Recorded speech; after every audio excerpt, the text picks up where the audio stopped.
This is Mac OS Ken.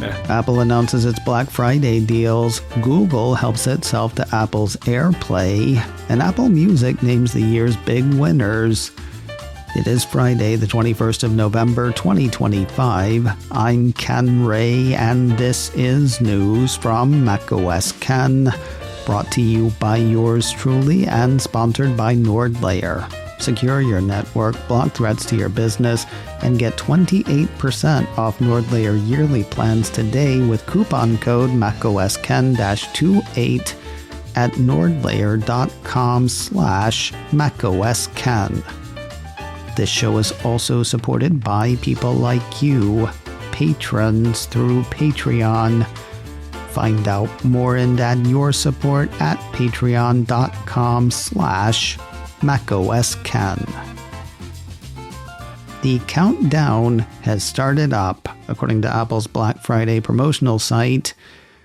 They call it the Apple Store shopping event, but come on, it's Black Friday.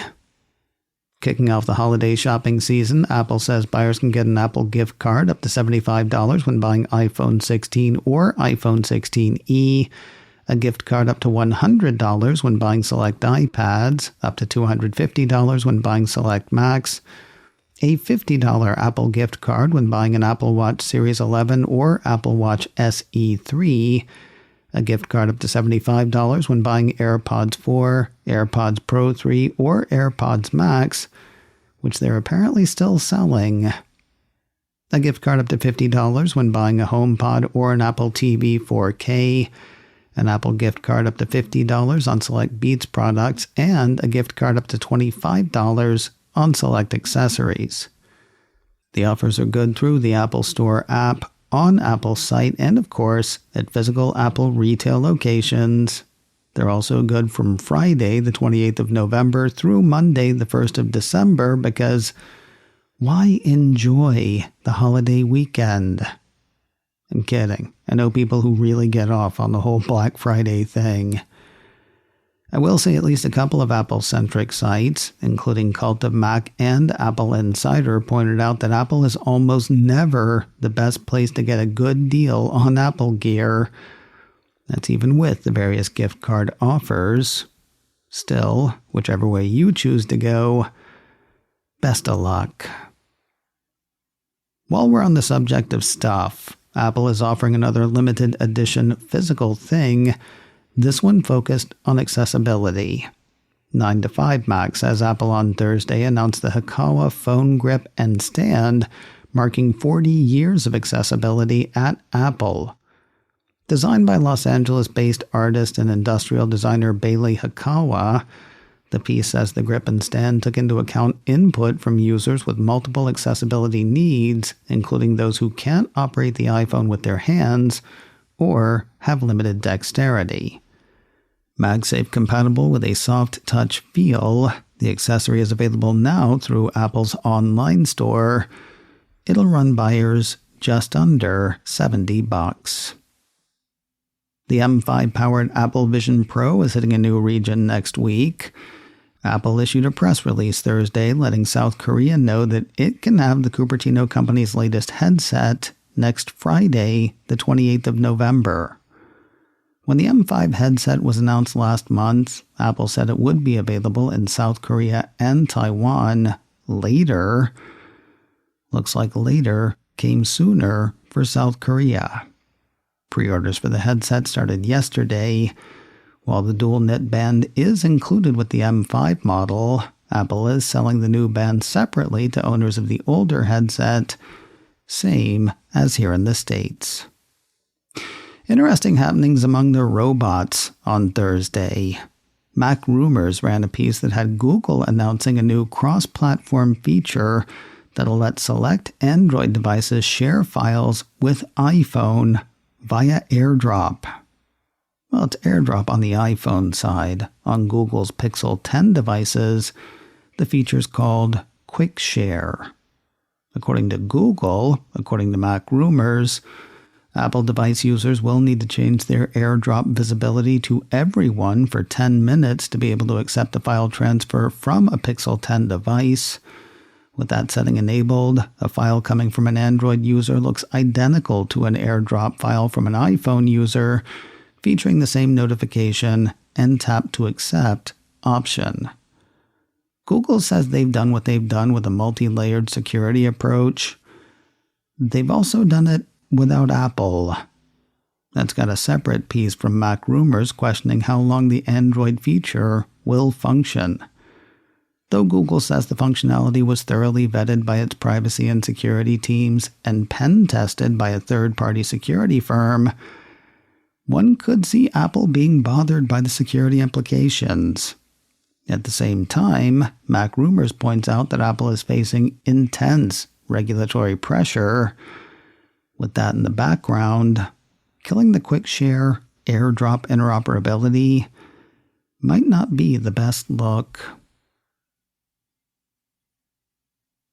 More news in a moment, but first a word from today's sponsor, NordLayer, a toggle-ready network security platform ready to work for your work. No doubt you know Nord for their consumer VPN. Well, NordLayer is built for business. It brings the VPN, along with access control and threat protection, in one easy-to-use platform. NordLayer works with the gear you've already got, be that Windows, Linux, macOS, Android, or iPhone, and it includes step-by-step onboarding and 24/7 support. From a few people to 50 or more, NordLayer can grow with your needs, letting you add users, features, or servers in just a few clicks. They got various plans and pricing options for you, and you can get the right one right now at a discount. Get the exclusive Black Friday offer, 28% off NordLayer yearly plans with coupon code MacOSKen-28 at nordlayer.com/MacOSKen. This offer is only good until the 10th of December, so don't wait. Try it risk-free with their 14-day money-back guarantee with coupon code MacOSKen-28 at nordlayer.com/MacOSKen. Keep your workers working safely and guard against outside threats with NordLayer. Get 28% off yearly plans with coupon code MacOSKen-28 at nordlayer.com/MacOSKen. Apple Music is marking the end of the year with an award and a bunch of playlists. On the award side, Apple issued a press release Thursday naming Tyler, the Creator, Apple Music's Artist of the Year for 2025. According to the release, Tyler's output through the end of 2025 reinforced his position as one of the most gifted creatives of his era. Across Apple Music, Tyler had his best year ever in terms of worldwide plays, listeners, and hours listened, with fans globally logging more than 4.5 billion minutes of listening time between November of last year and October of 2025. In addition to naming an Artist of the Year, a piece from 9 to 5 Mac says the audio streaming service has launched a bunch of Best of 2025 playlists. They're not all genres exactly. For example, Apple Music says the Alpha playlist is a space for redefining the meaning of a woman's power, while the playlist Super Bloom sees past genre, bringing you the sound of right now. Of course, there are best of lists in more traditional categories, including pop, country, rap, R&B, K-pop, alternative, and others. You can find all of those and then some under the news section in Apple Music, assuming you have a subscription to Apple Music. Off now to TV land, where we find Nora from Queens setting up shop in Cupertino. Apple TV issued a press release announcing a new culinary adventure series, The Unlikely Cook with Awkwafina. According to the release, the 8-episode unscripted food series stars and is executive produced by Nora Lum, aka Awkwafina. The show sees Nora embark on a deeply personal cross-country journey as she explores contemporary Asian American cuisine, starting with her family's remarkable legacy. That is said by the release to include an iconic restaurant in Queens and another in New York's Chinatown. The unlikely cook with Awkwafina comes from the same production company as The Reluctant Traveler with Eugene Levy. No word in the release on a premiere date. If you're looking forward to the Apple TV French language series The Hunt, you're in for quite the hunt indeed. 9 to 5 Max says the show, originally scheduled for an early December premiere, is off the schedule. It's difficult not to draw parallels between this removal and September's postponement of The Savant, though this feels different. Pulling that show in September was likely a reaction to the killing of Charlie Kirk and the tumultuous state of today's politics in the U.S. Apple didn't really offer an explanation at the time. Rather, it said it had made the decision to postpone The Savant, that it appreciated the public's understanding, and that it looked forward to releasing the series at a future date. The Savant is still in the Apple TV app, listed as coming at some point. The Hunt, though? That's just gone. 9 to 5 Max says all references to The Hunt have been scrubbed, including removal of the press release from the Apple TV PR newsroom, and the YouTube trailer is now marked private. You can still catch the trailer on IMDb, though. At least you can as of this recording. Maybe Apple thinks now's not the time for a contemporary show about a group of people being hunted by another group of people. Or maybe it's something else. A piece on the removal from Deadline says the change is not believed to have anything to do with world events. That site also says the show has been postponed. It's unclear where they got that info, though. Neither Deadline nor 9 to 5 Mac seem to have scored a quote from the Cupertino streamer. Are you watching Pluribus? I know I am. I mean, not right now. I'm doing this right now, but I am putting myself back through the weekly torture of watching an hour of really good television, then having to wait a week to find out what happens next. At least I'm not alone, and not by a long shot. A piece from Deadline has Apple TV indicating that the premiere of the Vince Gilligan drama broke the record previously held by Severance Season 2 for the biggest global drama series launch across Apple TV's more than 100 territories, led by the US, UK, Canada, Brazil, Australia, Germany, Mexico, India, and France. Now, TV ratings have always been weird, and moving to streaming did not make them less so.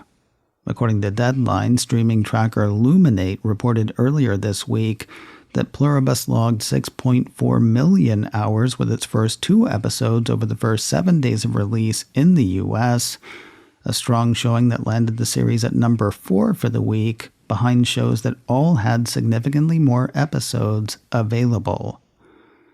If you've got an Apple TV subscription and you're not watching Pluribus, I personally think you're missing out. Episode 4 drops today. And finally today, something decidedly fluffy from Apple TV. The Family Plan 2, sequel to the 2023 movie The Family Plan, has made its way to the Cupertino streamer. Launching for the holidays, it is set during the holidays.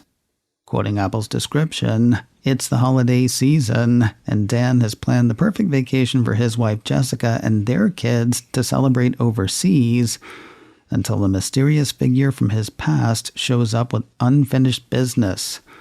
An international game of cat and mouse ensues as Dan and his family battle, bicker, and bond their way through a series of bank heists, holiday hijinks, and car chases amid scenic European terrain. Man, Americans, am I right? Can't take them anywhere. Mark Wahlberg, Michelle Monaghan, and Kit Harington lead the cast. The Family Plan 2 hits Apple TV today. I doubt you need to see the first one to get what's going on with the second, but the family plan is also available to stream. This week on the checklist, brought to you by Secure Mac, it is that time of year.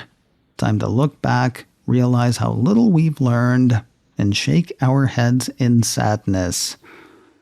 123456 is still the most used password according to a new study, and people still think that Taylor Swift is trying to sell them stuff on social media. We're looking at weak passwords and deepfake celebrities 2025 on checklist number 450. Find it today at securemac.com/checklist or wherever you get podcasts. macOS Ken, brought to you by me and sponsored by NordLayer. Get 28% off NordLayer yearly plans today with coupon code MacOSKen-28 at nordlayer.com/MacOSKen.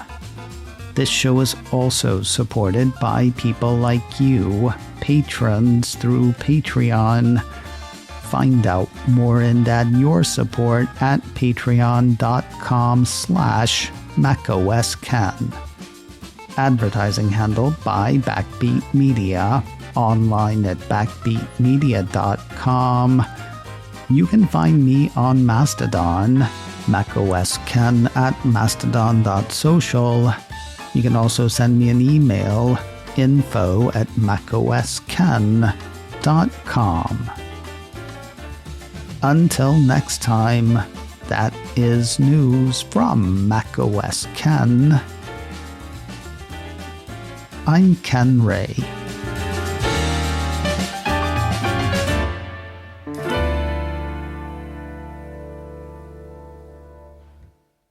Ciao.